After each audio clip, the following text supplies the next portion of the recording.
Hey guys, my name is Pastor Jason Jordan. I pastor Westside Church of God here in Poplar Bluff, Missouri.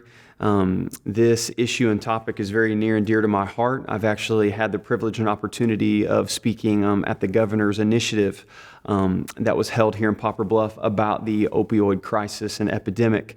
One of the things that I think is great for a faith-based and church-based angle on an issue like this is historically when you look back upon any topic, really, the church has always been there. Whether it's been racism, whether it's been whatever has plagued social society, the church has been there. And so if you look back even at why AA meetings are held at local churches, the church has always been a stability in a community when something like this hits it. And one of the reasons why I think a faith-based angle on the opioid epidemic is important is for a number of reasons. But the first one is this, I think for proximity. And what I mean by that is the church is close to this issue. And when I mean close, I know that police officers, paramedics, everybody's close to this. But the church is the one who does the funerals. Just a couple years ago, I was out in the hallway at Poplar Bluff Regional Medical Center when I heard a monitor go flat. And it was about 20 minutes after I received a phone call that a local church member had been admitted. That's what I mean by proximity, is we're out in the hallway, but then we go from the hallway into the break room, and that's where we sit down with mom and dad, or the brother and sister. And then we go from the break room to the funeral parlor, and we sit with the family there. And then after the funeral's done, we're back in the fellowship hall at the church with the family again. And so when I mean proximity, I mean we're very close to this. And it's not just in the moment, but it's also for the longevity, which leads me into the next thing of consistency.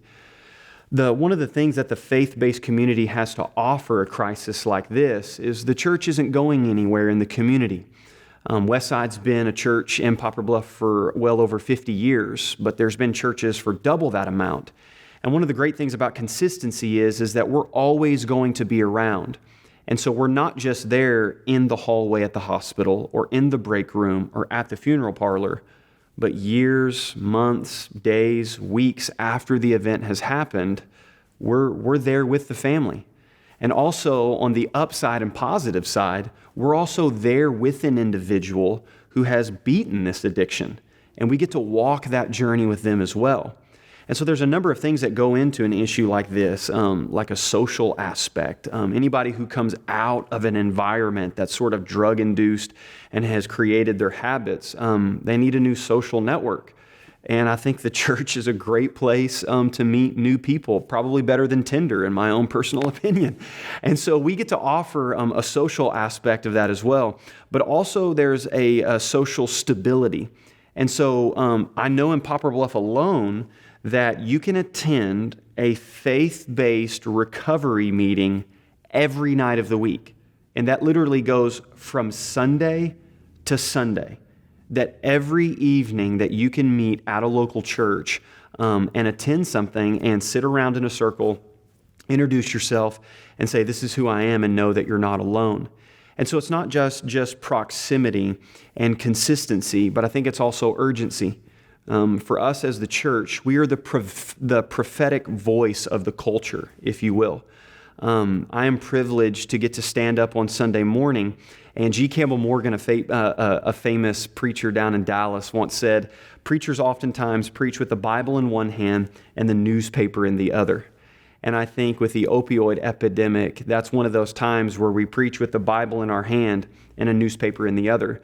We get to sort of give the clarion call, if you will, and let our people know that it doesn't matter the socioeconomic background, the age, the race, what your last name is. This situation knows no bounds. And I say that it's devastated from the ghettos of Poplar Bluff to the desperate housewives of Poplar Bluff. It knows no safe categories. And so for us as the church to not just be in proximity close to it, but also in consistency to get to walk the duration of the situation, but lastly, urgency to give the clarion call. And so I'm just so excited to be able to be a part of a project like this, to offer sort of those three elements from the faith-based aspect. when you lose somebody to drug addiction versus, let's say, cancer or a car accident, the drug addiction and the overdose at one point was 100% preventable. There are tragedies of life that are just out of our control. But when you sit and when you grieve, I think the regret with everybody, with that family is, I should have done more. I could have done enough, or I didn't do enough. But I think it's the aspect that it's preventable, that this can be prevented. I think that's what makes it the most difficult. Yeah. Another thing I think that the faith-based community has to offer with this is you're connected in a community together. And so when somebody passes away from this crisis and this battle, you have a whole church community that grieves. So again, the next Sunday, there's an empty spot in the pew. And you knew where that person sat, and then that situation. And so, it's like a stone that's thrown into a pond, and it reverberates out. And, that's a lie that time heals all wounds. That's not true. It makes them worse, I think. And so if you don't have a group of people around you, like I think that the faith-based community can offer, to sort of grieve with you in that journey, I think that's a huge win, Yeah, I think when you look back on kind of the history of the church, the Apostle Paul was dealing with things. I mean, in the New Testament, he's writing to Christians, telling them to be aware of certain things that are happening within the city. So, but I think definitely within this past generation, the Billy Graham generation, if you will, and the 60s movement was a pretty big deal with the church. And so things were happening within universities, some new ideologies were happening. But now what's different is the baby boomer generation it's their grandkids. And so they're realizing now, man, we opened some doors that we didn't realize that our grandkids were going to be walking through, which has massive implications. But the church still, even though there are different battles that happen in each age, there are still at the core the same issues of the heart. So G.K. Chesterton once said that every man who knocks on the door of a brothel is asking for God, meaning that that humanity has a desire in their heart that they are trying to satisfy, whether it be through a brothel or whether it be through a pill bottle. And so the church still has its consistency to address the same issues of the heart. But I think now this one is so widespread. And let's be honest, it's coming from places that we're not prepared to handle. So it's not just, we're not talking about the crack epidemic, right? Where you had to go to a certain part of town. Now, in the opioid crisis, that's still happening. But this sort of started with, a kid cracking his knee in high school, was overprescribed something that was just massively unnecessary, or grandma has 4 bottles of something in her medicine cabinet.